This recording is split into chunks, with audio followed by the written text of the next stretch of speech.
Okay, so I think we're back. I'm just looking for Tom. I think it's saying, let's see. Hi, Juliet.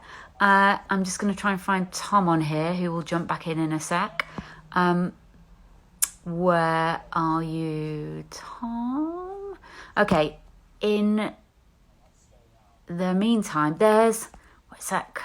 Okay, Tom. So, when you get a second, you might have all crashed where you are. Send a request, and we will jump you back in. In the meantime, I can see Jackie Boson there. So, I think I might say hi to Jackie, if that's okay, while we wait for Tom to jump back on. Hang on.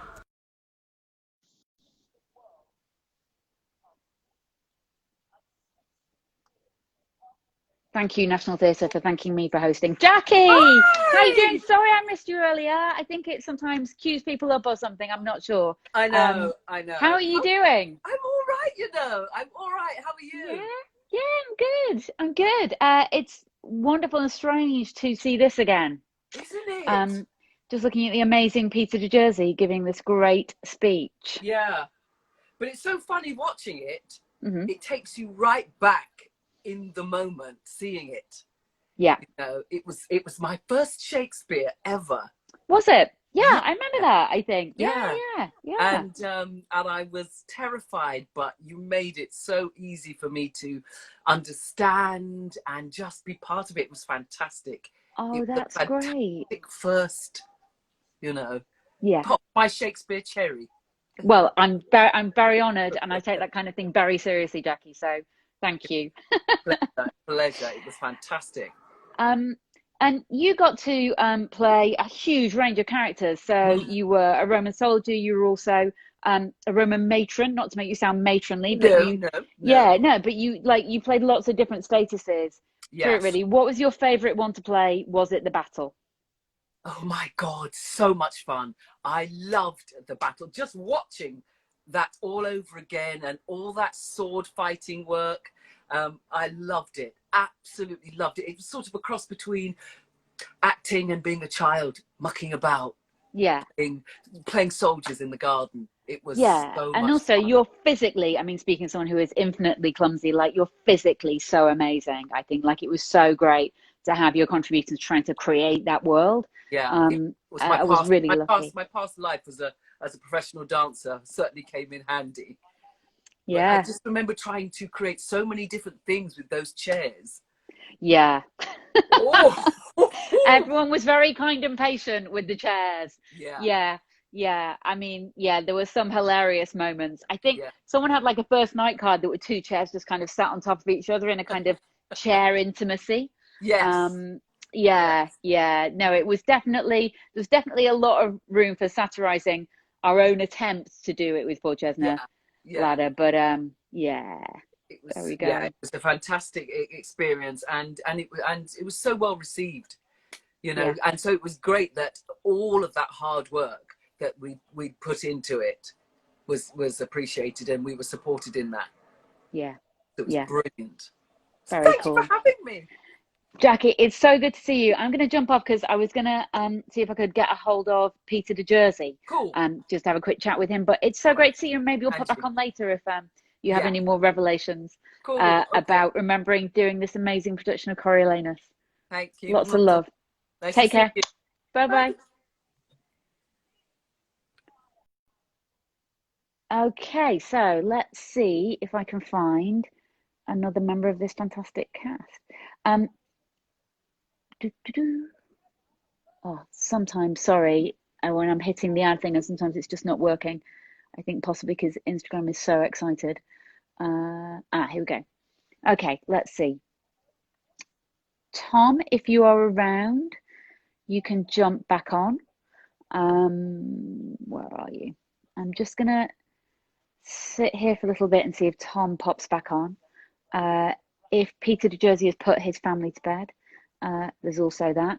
For those of you who are watching, this is this amazing scene in the play where he's required Coriolanus to go out and show his wounds. Oh, there's Tom, to the Roman people, basically to ask for votes. It's a much more humiliating equivalent of having to make yourself vulnerable. You know, like when you see politicians. Hey, Tom, I was just talking about this scene in which he's profoundly uncomfortable. Keep going. Yeah. You know, also it's the when, for example, like with female politicians, you sometimes, they've stopped doing this now, but they go, really, what you've got to be seen doing is baking. You know, you sometimes see people who've never baked in their life go, I'm going to do something that I'm going to try and make me look authentic. And he resists it in the most profound way, I think. Yes, what I think is really resonant is you have a leader standing for election to high office, refusing to connect with the people he will be representing. He will be refusing to connect with the people who are going to elect him.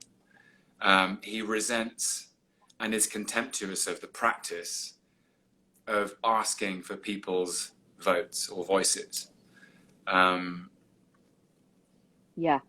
And one might even say he has no idea whatsoever as to why he should hold himself to the same account as everybody else. But I shall try and not be too satirical. But, you know, that's a great echo in this play, I think, is about whether or not people consider themselves to be above what everybody else does or has to do. Yes. I actually think his exceptionalism runs psychologically very, very deep. So there is more going on than that, I think. But it's sadly never not a resonant play. Very sadly, yes. Yes. Thank you, people who are sympathetically commenting on my inability to run this efficiently via Instagram Live. I do apologize. It might be like my bad. Yes, art imitates life. Absolutely. I'm really enjoying these comments, and just a quick shout to thank everybody who donated earlier. I didn't get a chance to do that thing where I sort of click and say thank you, but I shall make sure that I find some way to do that and post a proper thanks to you. I know everyone really appreciates it. We're moving towards a moment in the play where you see this, you see a tension in the middle of the play, right at the beginning of Act 3, I think. You see a tension in Marcius, now named Coriolanus for his military achievements. And that tension is being pushed towards consulship, towards the highest office in this society, in this city. And we worked out in rehearsals, didn't we, to sort of, it was helpful to manifest that visually. So we created this thing, which is part of the production rather than part of the play, where you're snatching at these red ballots that will then play in the following scene in a really amazing way. But it was quite helpful, I thought, for the clarity to see him literally collecting what you think of as votes. Yes. It's a play about power.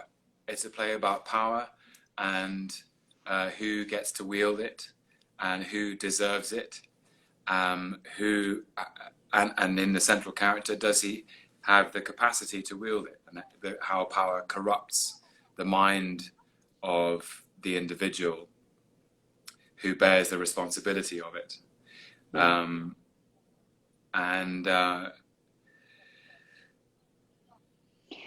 What's really great about this scene that's running now is that, and anybody who's listening to us at the same time as watching this, I urge you to go back and watch any of it, but this scene is an amazing study in watching these two extraordinarily sleek and smart politicians, the two tribunes here, flip a crowd. Yes. The seed of resentment was already sown by Coriolanus, by Caius Marcius in this scene, but the way that they work them up is really, really extraordinary. And I just thought Elliot and Helen were so brilliant in this. Yeah. You know, and they're reasonable, they're right. but it's a great, you know, it's for any of you who are drama students or acting students or anything like that. I mean, you can look at people's work in the whole of this play, but this is a great scene study, actually, how this occurs. I think there's a brilliant Mark Stanley. Yeah. The National Theatre is saying to people that you can donate from the USA in response to their questions, if anyone else is asking that. And some people said, can I switch the comments off? I'm going to keep them if that's okay, because I don't really have time, and partly I'm technically too incompetent to be able to jump to this thing, which I think is questions. Yeah, which is some good stuff here. Like, do you think Caius Marcius did all this just for his mother's approval, which is a question beginning the play. What's the most terrifying thing about playing this role? So I will try and click those, but you can stick them in the comments as well. Yeah, can I use that as a jumping off point? I think it's an amazingly psychologically acute question, because I think perhaps in all of us, we would concede that in some way we all want to make our parents proud. And I think in Marcius that need is incredibly intense, because of the very complex attachment he has to his mother. But we are about to get to a place in the play where Marcius's anger and rage and loss of temper and patience and propriety evokes a kind of condemnation from his mother, and his mother tries to persuade him through lots of different kind of rhetorical tactics to get a grip, to be honest. And actually his temper has created a terrifying situation, and his mother now urges temperance, calm, reflection. Are you ahead of me because you've not lost it yet? No, no, you're about to lose it. Oh, and the ballots flying where you are. Okay, there you go. So whoever asked that question about does Marcius do this to please his mother, I think the play is asking that question. And in the following scene, there's a quote which I really latched onto the very first time I read it. Volumnia is preaching patience, calm, reflection, healing. That he should go back into the marketplace and be conciliatory and heal these wounds he's created, and be milder. The word is milder, mildly, to behave mildly. And Marcius says, why did you wish me milder? Would you have me false to my nature? Rather say I play the man I am. This relationship in the play about what integrity is, somehow, that the right thing to do would seem to be, if you've created a terrible situation, to go back and make amends. But Marcius's defense is that he was being honest, that he wasn't being false, that to go back would be to lie, and he doesn't, and that would be a kind of offense to his honor. Can I that's coming up, that scene, and let's just set this up because it's great for people to just keep an eye on the run of this. So a lot of what we did in this staging actually we created in the rehearsal room. So in the original play, a lot of this scene, well, the ballots don't exist. You don't see that manifestation of an election being overturned. But what it felt in this very minimal production with hardly any props at all was that when objects appeared, they were incredibly significant, and that was a really good bit of storytelling. So you saw the tribunes come on then and fling the ballots out, and what they're doing, because they understand his character, perhaps on a level that even he doesn't. You know, you said brilliantly before, Tom, that he doesn't have this quality of self-reflection, is they're trying to get him to lose his shit. And I was thinking of this, again, not to push too much at the... They know about his character that he will. And they know that it's the part of his character that has I mean, what's the contemporary analogy? The contemporary analogy of great sportsmen who try to light a fire within themselves to overreach in their achievements, to somehow to find the competitive edge that allows them to win that match or to defeat their opponent. Yeah. And it's the proximity to extraordinary aggression, which in battle and in warfare, Marsh is able to channel. But the patience and the containment is required in politics, and he is uncontained. Yeah, so it's you can't handle the truth, isn't it? yeah, You know, it's a version of that.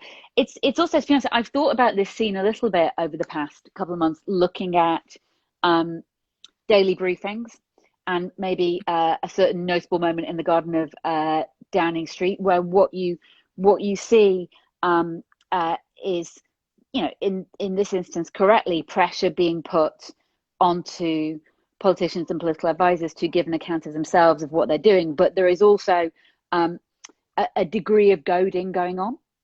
Yes, I think, and a desire to try and capture something that is unguarded, or something that feels more truthful than what's being said.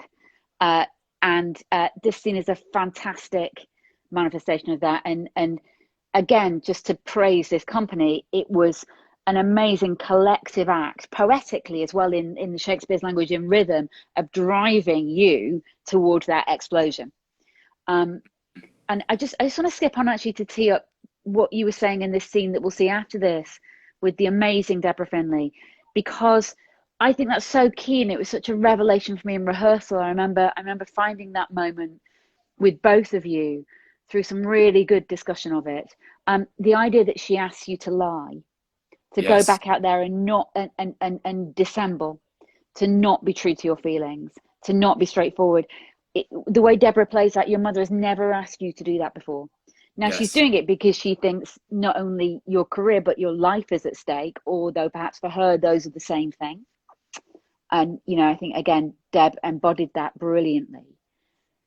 Yeah. And the moment that happens between you when she asks you to tell a lie and to become a politician is really, really amazing. Someone just said in the comments, Tommy, you look sad, are you okay? I actually think you're reacting that moment to answer someone's comment. It's a very profound moment. Yeah. I'm just thinking. Yeah, I'm thinking. It just is a very intense. It's very intense. It's a very intense play, and it was a very intense thing to inhabit. But those are amazing moments, aren't they? Those moments where we realize, goodness, I hope my mum isn't watching this, that our parents aren't infallible, that our parents might ask us to do something that doesn't run straight along the codes that they've taught us. And they might do that for our own survival, and they might contradict perhaps their own sense of justice, which is what happens, I think, between them in that moment. And I remember that so vividly, because I remember that revelation rehearsal. That's one of the great moments I had as a director, which is discussing that, working it, finding it, and doing it, which you can't always get to happen at the same time. Also, there's something about, this is something very profound about any of our lives, which is a great change is possible when you realize that you have to take responsibility for who you are and what you do. That actually it starts, so that if to use myself as an example, my behavior starts with me. My actions, my responses, my opinions, my views, it's on me. I can't point the finger at other people, at my, you know, there's an amazing line, I don't know where it started, but we all possess within us a very profound power, which is the power of how we respond.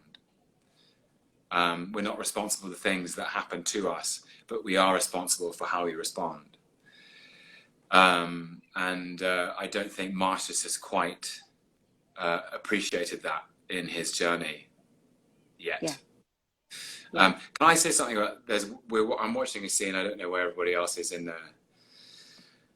watching it now, but this I think is an extremely resonant moment, which is quite disturbing, which is that Marcius has been elected to the highest office in this society, and he is threatening to use the military force at his disposal against his own people. Yeah.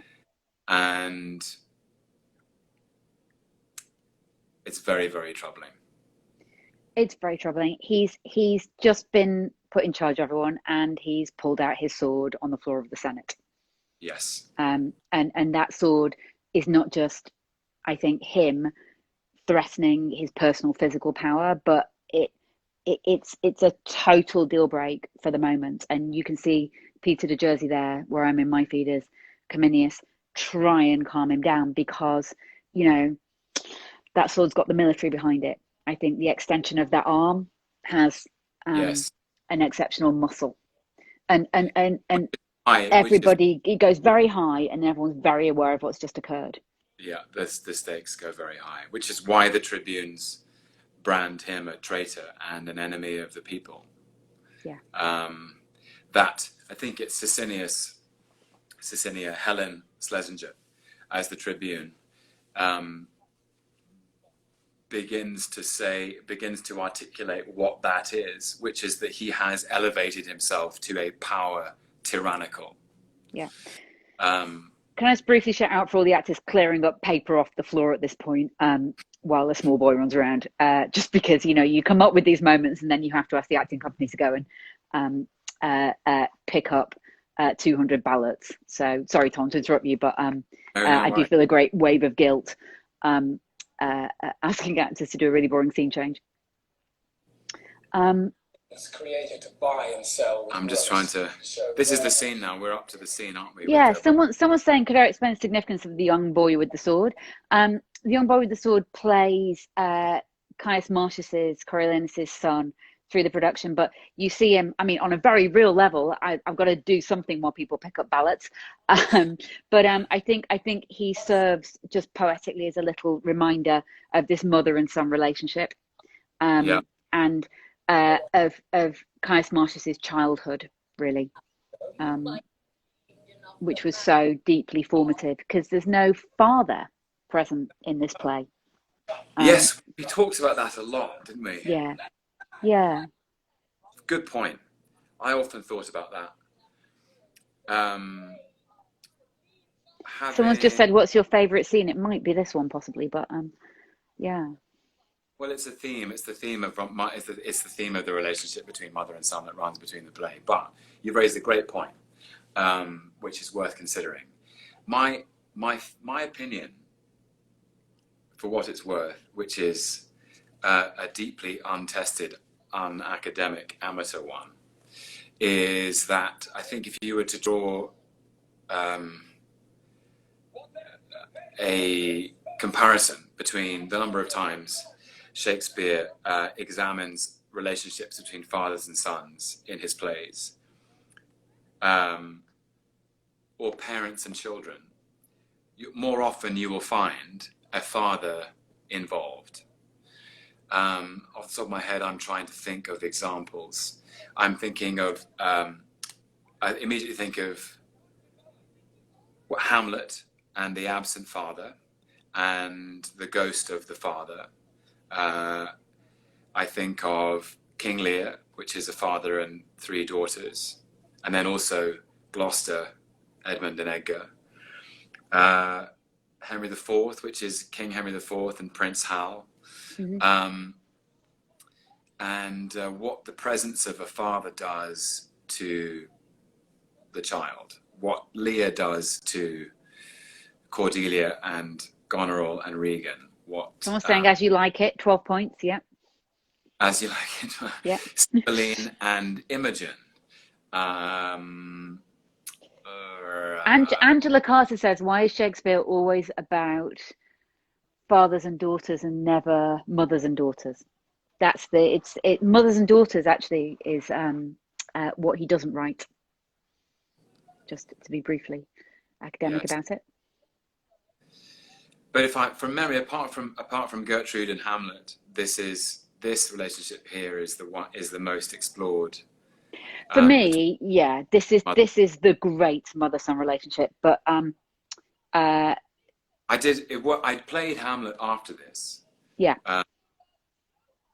In a production, I guess it was 3 years after this, and Lalita Chakrabarti played Gertrude, and we talked at length during the process of rehearsing and performing that play. Anyone who knows Hamlet knows there is an extraordinary scene in the middle of that play where Hamlet rounds on Gertrude, his mother, for marrying his uncle, and so much of his grievance is about the speed with which his mother moved on from his father to his uncle, and how could you have moved from this extraordinary man to this imitation of man, this poor imitation of a man. And we, long story short, Lolita and I talked at length about how Shakespeare doesn't give Gertrude much to say in her own defense. No. She doesn't get to sort of represent her interests. She never gets to say, look, it was quite complicated, and can I talk to you about it? Yeah, it's pretty tough for me, actually. Yeah. She mostly has to, she's written as someone who is very shocked by the strength of his rage, and very disturbed by Hamlet's haunting. She doesn't see the ghost, but she's very disturbed by the psychologically disturbed by the scene, but she doesn't get to articulate much apart from her own shock. And I often thought of this relationship between Volumnia. There's that look we were talking about. Sorry, it's just got to the amazing bit with you and Deborah. And also just in the staging there, just those three, parents, all to an extent. He doesn't have a father, but he has these two father figures, just all looking at him and bearing down on him with the weight of their love for him. Sorry, Tom, I interrupted you mid-flow there. No, that's a good point. Menenius is referred to as his uncle. Mm-hmm. We don't know whether that's a kind of, he's an uncle figure, an avuncular presence, or he's actually an uncle by blood. And then Cominius, played by Peter de Jersey, is a father figure in terms of being a military superior. Yeah. Cominius in the play has been a Roman general, and he has also been a consul, and a successful one in both roles. And I suppose is somebody who Marcius would respect. There's, in this scene as well that's happening, what you see brilliantly is a flare of your mother's temper, in terms of where does he get it from. There you go. She says, thy valiantness was mine, thou suck'st it from me, but oh, thy pride thyself. He's she's the only one who can influence him. Which is why I think psychologically it's such a fascinating relationship to play. Yeah. Well, it's just watching you go, okay, thank you. Yep, got that. Cool. Yes. Great. Yeah, someone just said here, the wince when you yield is great. Really great. Mildly, you see the resentment. It's so curious. There is the strength of his resentment at doing something he doesn't believe in. Yeah. Someone's just said, can we explain the difference between consul and tribune? And that's a brilliant question, I think, in terms of the different versions of politicians and political classes in the play. So the tribunes, you could say self-styled or a version of elected, are the voices of the people. In some other productions of Coriolanus, they're sometimes played as union leaders or representatives of working bodies. They'd probably be the closest to members of parliament, or if you're watching from another country, state representatives. So they carry with them the authority of representing the people. The consuls are exclusively, in this version of Rome, I say elected. The vote is not necessarily of the people. It's not necessarily what you need to be made consul. You're made consul by your peers, by the Senate, but you need the voices of the people to be able to do it. So the consuls are the ruling class. They're the privileged. They often come from the warriors. They will have been, as Volumnia has with Caius Marcius, which is Coriolanus's name before he sacks the city of Coriolis and is given the name as a tribute and an honor. They're raised into those roles, and there's an expectation. You might say, we know, don't we, that our current Prime Minister, I think, said when he was very, very young that he was going to be Prime Minister. Now, that's not exclusive to someone of Boris Johnson's background, which is a privileged background, but there is a sense that there is a privileged class who are shown the routes to attaining a consulship. I hope that's helpful. Yes, it's a funny one, isn't it? Because you have to. We've got a kind of a Jenga tower of historical references. We've got, we're interpreting Shakespeare, who is fashioning his understanding of Roman history through Elizabethan politics, and he's leaning on either secondary sources or he's leaning on the Roman historian Livy or the Greek historian Plutarch, who wrote these lives of these ancient figures. Check out Livy and Plutarch, everybody, if you want to go deeper into Coriolanus. And talking really about, talking about a figure who may or may not have existed 2,500 years ago, when Rome was not an empire. It was a young, early republic, a young society trying to organize itself. And really great point is that Britain had not been a democracy when Shakespeare wrote this play. It was still a monarchy. Yeah. Yes, and Rome itself has a curious history, because after this, the Republic became more sophisticated, I think, and this is a slightly nerdy classical aside, but Romans became very frightened of tyrants.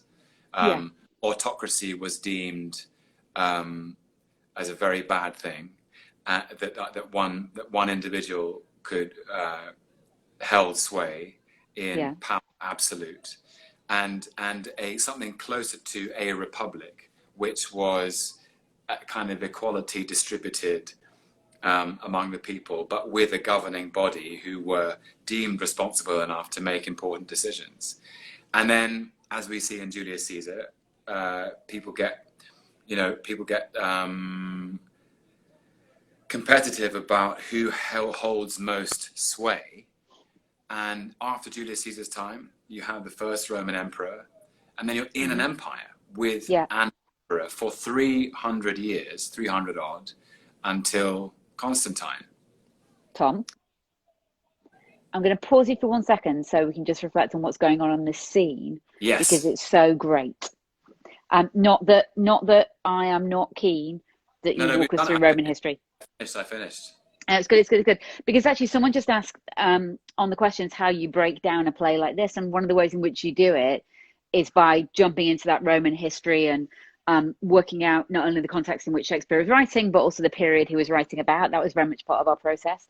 But where you're heading, I think, with all of that research is to a distillation where you just wind up with you stood in a black square that's just been painted to be tried in public. And what Helen Schlesinger is doing brilliantly here is working up the crowd that is the audience of the Donmar Warehouse. Yes. So Yeah. as you know, we've got a really small company, and brilliantly, you know, the actors are in amongst the audience at this point, pushing it forward. Yeah. There's Peter Jersey pleading for what actually converts from being your consulship to your life, I think, at this point. This is the turning point where the people banish the tyrant from the city. Yeah. And what follows is a piece of poetry by Shakespeare, which is one of the most contemptuous, bilious, aggressive pieces of poetry I've ever come across. Someone just said on the YouTube comments, oh my God, this is my school. And actually, I think there is a thing where, here we go, you're being bullied till you break. It's the breaking point. Yeah. Great. I banish you. He just cancelled Rome. Having been cancelled by Rome. Yeah. Yeah. How do societies control the power of tyrants? Question mark. Discuss. Yeah. This line that's coming up, one of the most famous lines in the play. There is a world elsewhere. And there's something else about Marcius Coriolanus, which I want to just briefly touch on, which is his stubbornness, obstinacy, intransigence, and warlike nature are all bound up in his self-created isolation. He's one of the most lonely or alone characters in Shakespeare that I can think of.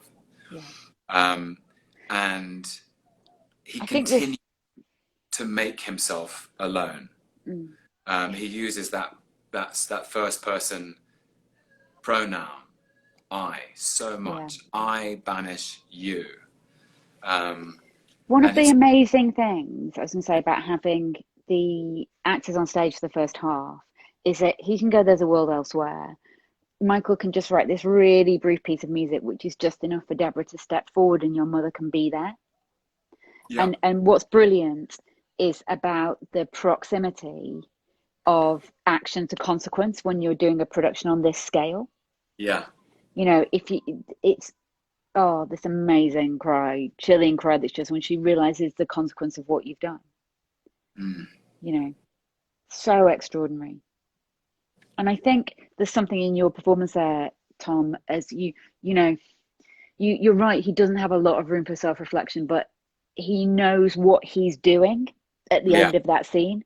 In your performance here, it doesn't come out of heat. He might not understand what's going to happen to him, but he makes the choice. Yes. Yeah. Born out of, I don't know what, born out of some extraordinary, almost unnatural degree of self-determination. He just can't bear it anymore, can he? I'm sort of, I'm being silly when I say he cancels Rome, but he sort of cancels himself as well. And I think in the second act, you see that in where he goes. Yes. Well, and to simplify it, somebody told me when we first committed to doing this together, that you can reduce the tragic flaws of his great tragic plays, of Shakespeare's great tragic plays, to almost one word. With Hamlet, it's grief. With Othello, it's jealousy. With Lear, it's, what would you say, madness, or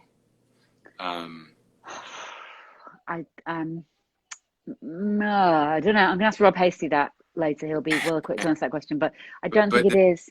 I'm thinking about the tragedies now. Safety, I think, probably to an extent in Lear. But what is it with Coriolanus then? Pride in the ancient sense. Not like, oh, I'm really proud of a friend for achieving that thing they're always supposed to achieve, but pride meaning a degree of entitlement that is enlarged and amplified within you, which creates an impenetrable sense of superiority. Yeah. That's Martus's downfall, is pride. A lack, I suppose pride is the opposite of humility. Yeah. Would you say? Yes, I would. I think for me, it's also a play about anger as this terrifying force, as a force for destruction, as a force for change, how new worlds are created and broken, how it corrodes the self. You know, the amazing thing about this relationship with this son and his mother is that when you get right down to it, there is a rage there that possesses both of them. Yeah.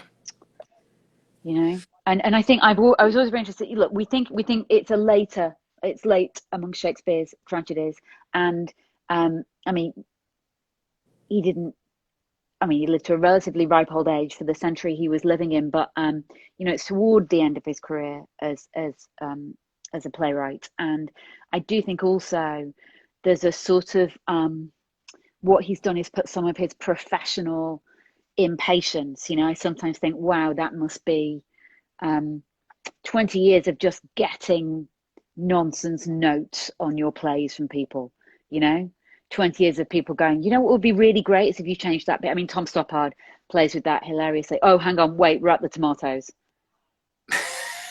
Okay. So we got to talk about tomatoes. Okay, well, and it's the interval, but let's take us into the interval by talking about tomatoes, Tom. Okay, we wanted to close with an image of humiliation, I think, and you know, what does it mean to have been Rome's greatest champion, mm-hmm. and then to have the entire city, ostracize you, and what does that look like? I'm just going to interrupt you there. I was just going to talk about poaching tomatoes so they didn't hurt your face. Yes, well, I can't remember how do we decide to do? Thank you for the tomato emoji, people in the comments. I think we definitely experimented with lots of different types of soft fruit. Just pointing out tomatoes as a fruit there. Just people are impressed by my broad base of knowledge of organic foods. But yeah, we settled on tomatoes. We tried it with some stuff. We did need to cook them a little bit so that they didn't attack you. Technical rehearsal, because it's important. Let's say it's important that these tomatoes are thrown with some force and velocity, and aim. And I was like, oh, that felt more like a rock than a tomato. Yeah. Wasn't poached enough. Don't know. It's just. So we decided to poach them so that in order that when they hit me, they sort of they sort of splattered in a appropriately humiliating way. Yeah. They weren't too hard, because you know, sometimes on a 2-show day, because we did matinees and evening performances sometimes back to back, I thought, I don't know if those tomatoes aren't soft, I don't know how I'm going to feel about myself in the interval. Yeah.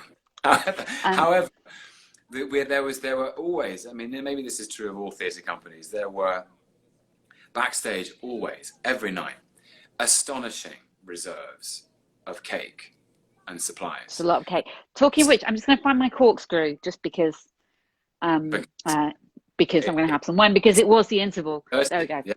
9:30. Yeah. It's quite, what time is it where you are? 3:30. 3:30, so you can't have any wine.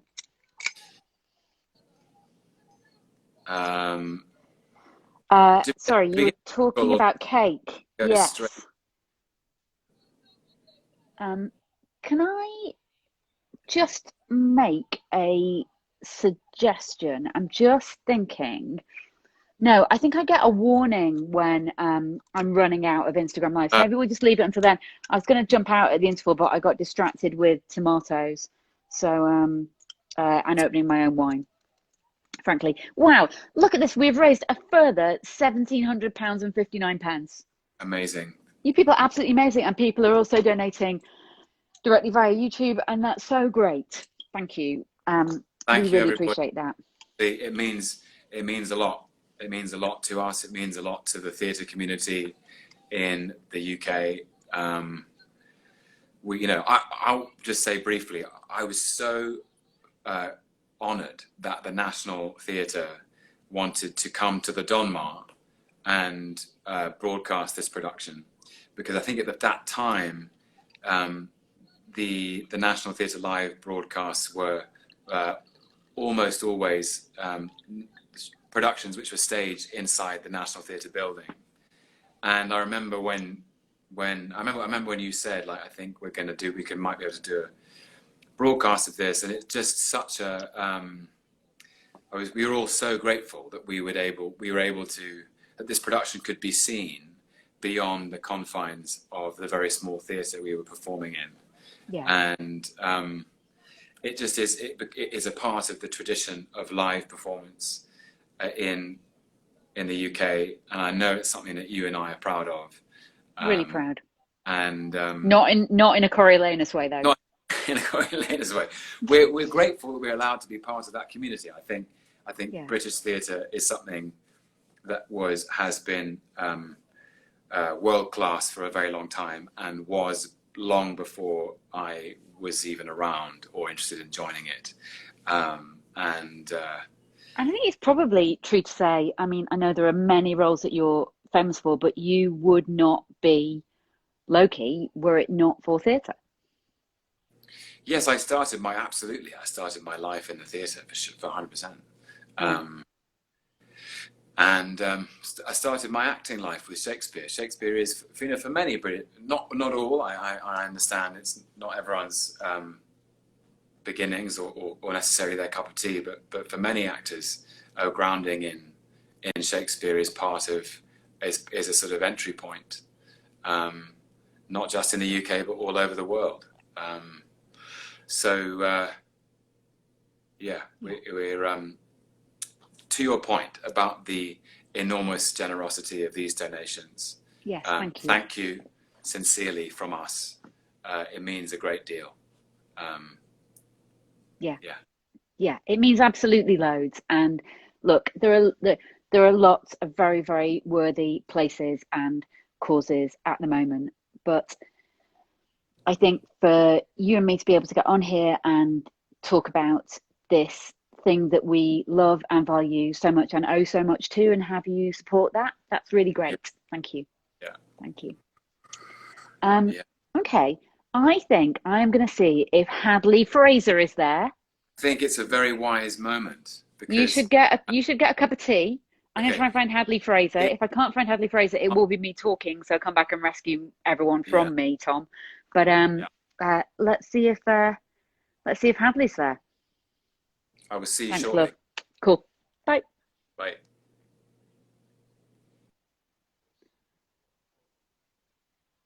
Okay, thanks, everyone. I'm going to just see if I can see running out of battery, so that's going to be another technical problem. Now I'm just going to reassure you that I am hitting the add people button, and it just sometimes doesn't work. Hang on, I wonder if I'm going to try clicking over to your comments so I can grab a question that I can try and answer. I try and let Hadley in. Someone is asking me if I have any tips. Oh, there he is. We can ask Hadley this as well. Any tips to overcome nerves as a drama student? Waiting for Hadley Fraser. Any news on City of Angels coming back? We will try and answer that as well. We would love it if it came back. We don't really have any news yet. There is still uncertainty about when the theatres might reopen and if we can get it all back together again, but we are all hoping very hard that that is the case. It still says waiting for Hadley Fraser. Yeah. I can charge my phone while live. Thank you. I think I have to flip the orientation of it, but that is fine. Okay. It's not letting you in, Hadley Fraser. I'm not taking that personally. I'm going to cancel the request and try it again. Hang on. Cancel. Let's try that again. Okay, let's see. There you are. Okay, another go at this. Adding Hadley Fraser. Waiting for Hadley Fraser. And he's normally so punctual. Ooh, okay. Maybe if I plug my phone in. Sorry. This is terrible technology. Yeah, and I'm now reading your... Oh, connecting. Hadley Fraser. I'm here. Hello. Hi. I'm going to try and work out a way to stack these things. Nice background. Look at that. There's a plank going on. You've got your spectacles on. There's yeah, what's that big map? an old map of London. Yeah. Very How's cool. it going? Have you been... How's the sort of watch along? The watch along is good. Yeah, it was good. Tom is being fantastic. Sorry, I'm having like, does it look in your thing like I'm a different orientation from you? What if I do that? Okay, you could do that. Yeah, that's better. But is that then weird for everybody else? Does everyone then do that with their phone and I read comments that way? We're going to have to live like this for a while, everybody. I'm sorry. Yeah. I probably should just like switch my... Oh. With battery. God knows what that just did. I'm really sorry. I'm rubbish. Hadley, Hello. What was it like being in this production? What was it like? Do you know, I've only just started watching actually, and Did you watch I'm the not one who... Have you ever seen it? Oh, here you are. No, never. No, and I'm not particularly one to watch myself, so it was quite an odd experience. And to be honest with you, as soon as I finish a production, I pretty much sort of consign it to the emotional and memory dustbin. And so it's been quite nice just to sort of key in with this again. There's lots of things I've forgotten, like all the painting on the floor. Yeah. You know, the sort of basketball courtness of it. I'd forgotten all of that. I'd forgotten just quite how close proximity it felt that we were with the audience. And being as someone who's sort of acted at the Donmar a good few times, you know, it's brought home actually when you see it from this, just how close everybody is, and I miss that desperately. Proximity, yeah. I mean, on the proximity thing, yeah. Someone's saying it's good, even if it's sideways, which is great. I'm trying to read these. Yeah. Josie, you're sideways. I mean, to be honest, I get that a lot. Could you guys talk a bit about the set? Do I get secondhand embarrassment through watching myself? Yes, I'm actively embarrassed, but I'm trying to raise money for the Donmar House. Yes, I'm experiencing shame. Thank you. Someone's saying I'm from Yorkshire. More shame. I'm from Lancashire. Well, I'm not even from Lancashire actually. I'd also forgotten that I did a Leeds accent as Dilla Cecidius. I'd forgotten that. Did we have to repaint the floor every night? Oh my god. So we had to make that poor child, there were two of them, run around with a paintbrush, and we'd sort of mark him out of 10 for whether or not he made the corners too wet. One of the corners got too wet on this live, so it's a bit splodgy. No criticism for that child, who's probably now 19. I don't know, but 17, that was an issue. We had fun painting. Do you remember rehearsing that random disused building? Yes, I do, with rats in it. Yeah, that felt very Shakespearean. You are going to hurt your neck. No, I'm fine. I'm good. I'm doing a lot of yoga in lockdown. It's fine. So that's all right then.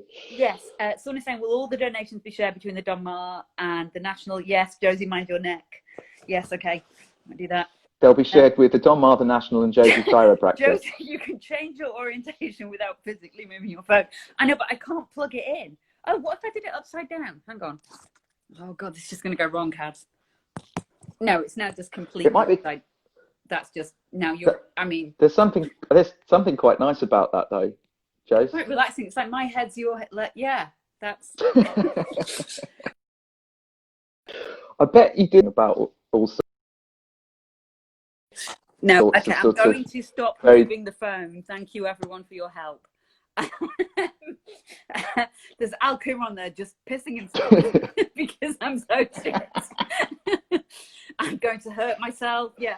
Sorry, Hadley. This should be about you and your role in this production. Oh, Joe. I don't remember any of it, Jose. This is fun. No. This is so much more fun. Okay, Let's not so, talk like, about Coriolanus. So I'm going to do my confession with this, which is, so Hadley and I just rehearsed City of Angels together, having done it like 6 years previously, 5 years previously. And I did this thing because there were actors in the production who'd not been in it before, where I didn't want people to feel like they were being like dropped into something that already existed. So very stubbornly, I didn't watch the video that we had of the previous production. Before anyone asks, it's not high enough quality to put it out there. It's like a kind of grainy, weird thing. But if you can remember it, it's good. Our brilliant associate director, Jordan, would like sometimes watch it. And you remember, sadly, I'd be like struggling in rehearsal to sort of solve a moment. And Jordan would just really quietly come over and go, just to remind you, when you last did this, you did this. Yeah. And I'd be like, that's brilliant. It was good, wasn't it? Yeah, we'd have a sort of collective. Honestly, Oh yeah, when I that saw was really good. Running around with the paint at the beginning, I was like, oh yeah. Oh man. Yeah, Yeah. I know that, and yeah, I mean, it's. I'm just watching it now. I've got it on the laptop right Yeah. now. Tom and me are going in for the kiss Yeah, any moment. going This in is for the going to be. There it is. Yeah. Yeah. No, wait, have you Um, kissed him yet? in fact, it's coming up now. Right. The beard. I wonder what it was like kissing the beard. I hope it was all right. There it is. Look. When Tom comes back on, he's going to answer that question. Okay. Can we do 3 people on this at the same We time? Is can't. that We no, can't. I or can is it put just that it's a to him. doubler? But Yeah. no, it's just. Okay. Yeah. Ask him what it was like kissing the beard. Or just kissing you. Um. Or we could ask Rosie. Where's Rosie? We could get Rosie and she'll tell us. Rosie, to be clear, She is said probably she's in the next room. not someone we're keeping in another Yeah. room to talk about kissing experiences. Yeah. I remember.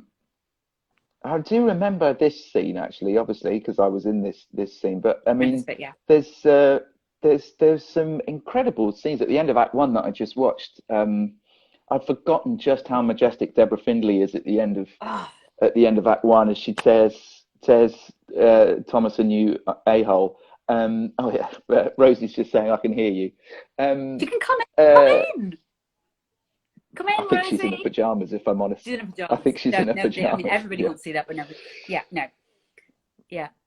Yeah, there's some incredible performances in this. I caught a picture of Dwayne Walcott just being absolutely legendary. Brilliant. Look at him in the just- background there, just like observing this. I mean, to be briefly serious. Oh, someone's saying time out soon. Yeah. To be briefly serious. There is something about the intensity of this kinship, and then without a massive spoiler, a betrayal that's about to occur between the two of them that really powers the second half of this play. You know, and in Shakespeare's dramaturgy, the incredible shock that he goes, there's a world elsewhere, and it turns out that world is his enemy's house. You know. Yeah. It's incredible. I remember us talking about the sort of spiral of action in this play, and how, especially for Tullus Ophidius and Caius Marcius, it sort of starts with that incredible fight. Yeah. And it sort of it acts like a whirlpool and draws everybody else in, and you know, not that I'm saying yes, mine and Tom's characters are the most important, but it feels like there's this kind of this constant revolution around that fight. Yeah. And they come back. I'm sure you and Tom talked about that quite a bit. But I think also that to be matched by somebody. I mean, you know, I think I see this as when I work with you on a musical. There's a thing about musicianship, right?